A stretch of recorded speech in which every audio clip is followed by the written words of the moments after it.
압도적인 전기차 세계 1위 기업 테슬라, 자동차 업계의 아이폰이라 불리며 21세기 혁신의 아이콘으로 자리 잡았는데요.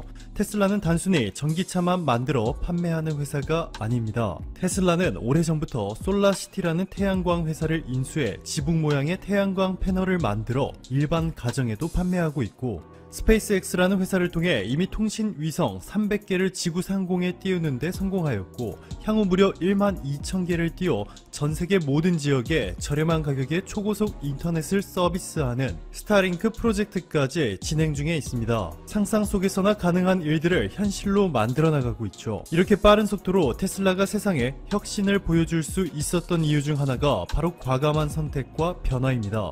그리고 바로 최근 테슬라가 전세계가 깜짝 놀랄만한 일본에게는 매우 충격적인 발표를 하나 하게 됩니다. 지금까지 알려진 팩트는 기존의 테슬라의 독점으로 전기차에 배터리를 공급하던 파나소닉에 테슬라의 앨런 머스크 CEO가 배터리 생산 능력을 답답해하며 다른 공급업자를 찾을 수밖에 없다 발언한 뒤 실제로 한국의 LG화학이 테슬라의 주력 모델인 모델3 배터리 공급을 중국의 CATL과 함께 맡게 되어 일본의 독점 공급이 산산조각 난 정도가 전부였습니다.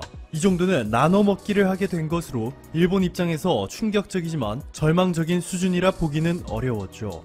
그런데 이번에는 완전히 다릅니다. 일본 경제신문의 보도에 따르면 최근 테슬라가 일본 파나소닉과 태양전지의 공동 생산을 완전히 중단하기로 하였습니다. 테슬라와 파나소닉은 미국 뉴욕의 태양전지 생산을 위한 공장을 함께 운영해왔는데요. 테슬라가 전략을 완전히 수정해 더 이상 파나소닉으로부터 태양전지를 공급받지 않기로 결정하였습니다. 이유는 간단합니다. 파나소닉이 테슬라가 요구하는 디자인과 발전 효율 두 가지를 충족시킬 만한 기술력을 가지고 있지 않기 때문이죠. 대체 에너지 중에서 가장 핵심이 바로 태양광 셀 생산 세계 1위가 바로 한국의 하나큐셀. 세계 핵심 시장인 미국, 독일, 한국, 호주, 일본, 터키에서 모두 1위를 기록 중에 있고, 유럽 리서치 전문기관 EUPD가 무려 6년 연속으로 선정한 유럽 최고의 브랜드가 바로 하나큐셀의 태양광 제품. 이렇게 생산과 기술력 모두 한국이 일본을 완전히 압도하는 가운데 중국 기업들이 저가 공세를 펼치다 보니 일본은 이렇게 세계 1위 기업과 사업을 중단하게 되는 최악의 상황까지 직면하게 되었는데요.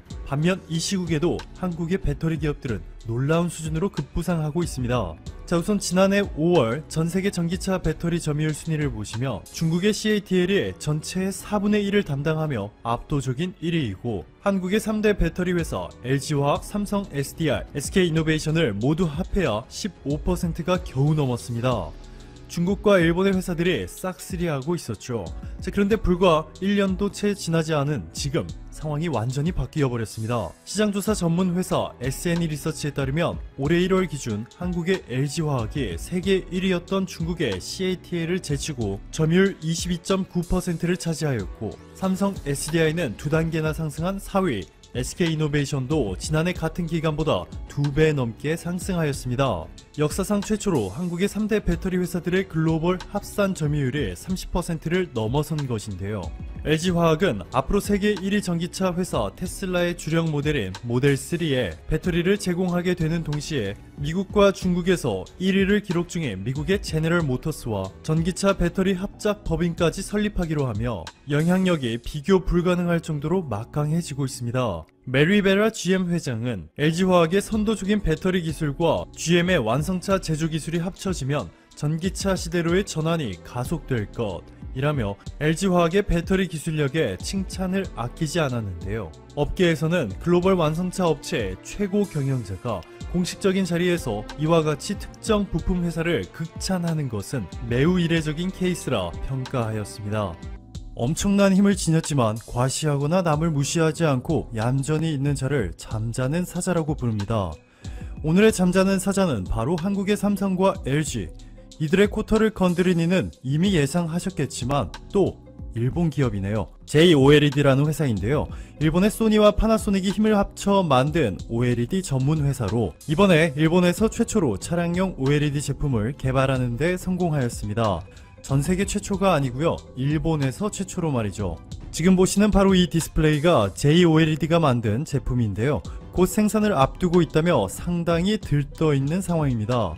그런데 정작 이 일본 회사가 OLED 제품을 납품할 수 있는 곳은 일본의 토요타죠. 그것도 토요타의 전기차 LQ 모델에 한정되어 있습니다.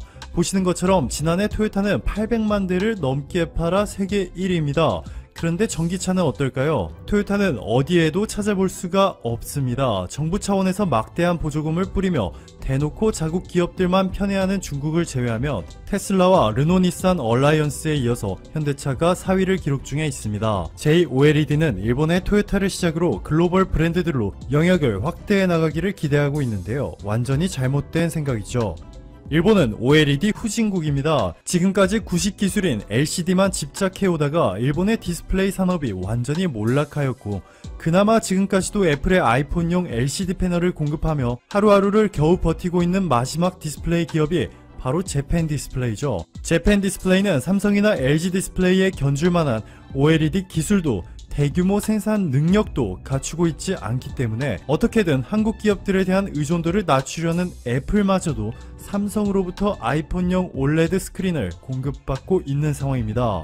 스마트폰용 OLED는 이미 한국이 장악하고 있으니 자동차용 OLED 스크린에서 도전장을 내민 것인데 여기도 일본이 잘못 짚었습니다. JOLED가 이번에 일본에서나 최초로 차량용 OLED를 공개한 것이지 이미 세계 시장을 장악한 한국보다는 늦어도 한참 늦었습니다. 자동차용 디스플레이 세계 1위를 기록 중인 LG 디스플레이는 독일 메르세데스 벤츠의 운전석 계기판과 중앙 디스플레이뿐만 아니라 뒷좌석에 있는 모니터까지 OLED 패널을 공급하기로 하였습니다. 더욱 특별한 점은 그냥 OLED가 아니라 POLED라고 해서 플라스틱 OLED라 부르는데요. 디자인과 외형을 자유롭게 바꿀 수 있는 혁신적인 기술로 세계 최초입니다. 또한 자국 기업에 의존하고 있는 JOLED와는 달리 LG 디스플레이는 현대 기아차는 물론이고 BMW, GM, 테슬라, 심지어 일본의 토요타와 혼다에까지 차량용 디스플레이를 공급해왔습니다. 생산 능력도 당연히 JOLED에 비해 압도적으로 높을 수밖에 없고 현재 1조 4,700억 원인 차량용 디스플레이 매출을 2021년에는 2조 원대로 높이겠다는 강력한 사업 확장 의지를 내비친 만큼 진입 장벽을 더욱더 높게 만들어버리고 있습니다. 삼성 디스플레이는 이미 2017년부터 아우디 A8 모델 뒷좌석에 5.7인치 OLED 디스플레이를 공급하기 시작하였고 아우디 최초의 전기차 이트론에도 7인치 OLED 디스플레이 공급 계약을 체결하였습니다. 그리고 삼성이 진짜 무서운 점은 삼성이 3년 전 9조 원을 주고 인수한 하만이라는 미국의 전장 전문 기업과 자동차용 디지털 콕핏이라는 것을 개발하였는데요. 보시는 것처럼 삼성의 차량용 OLED를 차량 내부에 도배하고 혁신을 더한 최신 기술들의 집약체입니다.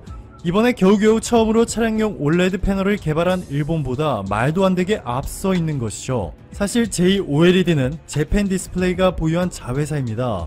모회사인 재팬 디스플레이도 삼성 디스플레이와 경쟁을 벌이다가 지난해 2조 8천억 원의 적자를 기록하며 사상 초유의 위기를 맞았죠. 심지어는 1조 원이 넘는 금액을 애플에게 빌려 아직도 갚지 못한 데다가 구제 차원에서 투자해주기로 했던 중국 펀드마저 최근 등을 돌려 투자를 철회하면서 일본 디스플레이 업계가 최악의 상황에 직면해 있는데요. 이번에도 또 이미 한국의 기술력이 압도적으로 앞서 있는 차량용 OLED 패널 시장에서 일본이 무모한 도전장을 내밀었습니다. 지금으로부터 422년 전인 1597년 10월 26일 조선은 명량해전에서 일본의 대승을 거두었습니다. 이순신 장군이 지휘하는 13척의 우리 측 배가 130척이 넘는 일본 수군을 격퇴한 통쾌한 사건인데요. KBS에서 방송했던 불멸의 이순신에서 이순신 장군 역할을 맡았던 배우 김명민 씨의 대사 중에 이런 부분이 있습니다. 조선 수군은 패할 것이다. 우리는 전멸할 것이며 이곳 명량의 바다는 조선 수군의 무덤이 될 것이다. 우리의 적이 이렇게 믿고 있다. 심지어는 대부분의 아군들도 우리의 패배를 기정사실로 받아들이고 있다.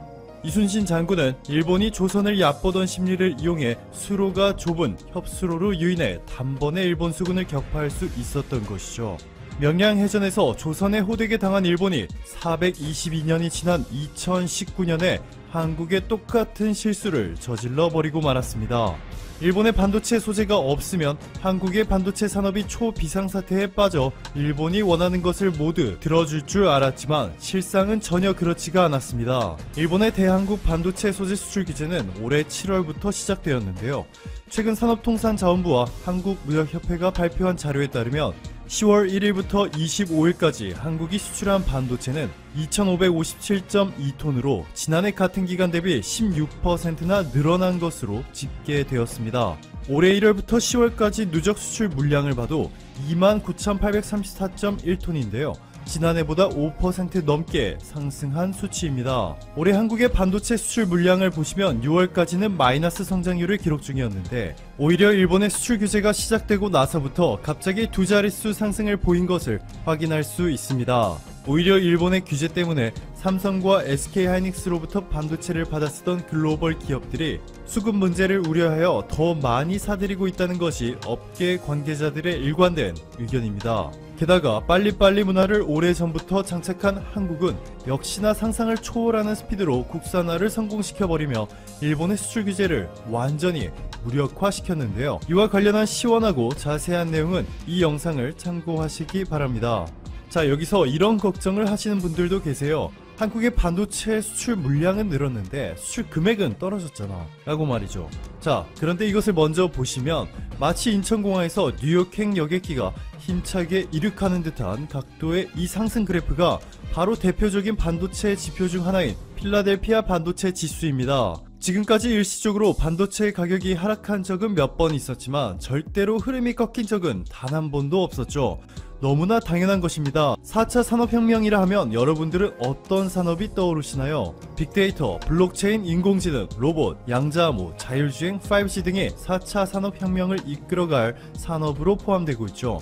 이들 중에서 반도체가 필요 없는 산업은 단 한 개도 존재하지 않습니다. 즉 반도체가 4차 산업혁명의 심장 역할을 하는 것이기 때문에 당연히 시간이 지남에 따라 반도체 수요는 폭발적으로 증가할 수밖에 없겠죠. 세계 최고의 통계 전문 회사 스태티스타에 따르면 올해 70조 원인 글로벌 D램 반도체 시장 규모는 2025년에 100조 원 근처까지 폭발적인 성장을 보일 예정이고요. 글로벌 시장 조사회사 얼라이드 마켓 리서치의 조사에 의하면 낸드 플래시 반도체 시장은 D램보다 더 빠르게 성장해 2025년에는 115조 원을 돌파할 것으로 전망되고 있습니다. 이렇게 막대한 규모의 메모리 반도체 시장을 한국의 삼성전자와 SK하이닉스가 꽉 잡고 있고 비메모리 반도체 분야도 삼성이 133조 원을 투자해 2030년까지 세계 1위를 달성할 것이라는 삼성에게는 매우 현실적인 계획을 공개한 바 있습니다. 이미 일본의 소니가 영위하는 비메모리 반도체 사업 이미지 센서가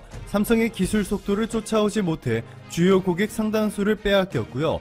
사업 실패로 돈이 궁했던 도시바는 낸드 플래시 메모리 반도체 사업 지분 15%를 한국의 SK하이닉스에 4조 원에 팔아버렸죠. 명량 대첩부터 지금까지 422년 동안 한국을 얕잡아본 일본의 결말이 이렇습니다. 일본의 동경대학교 와다 하루키 명예교수의 한국일보와의 인터뷰를 통한 소신 발언을 들으시며 영상 마무리할게요. 일본은 반도체를 만들지 않는다. 한국에 수출하는 일본 회사들은 큰일 났다.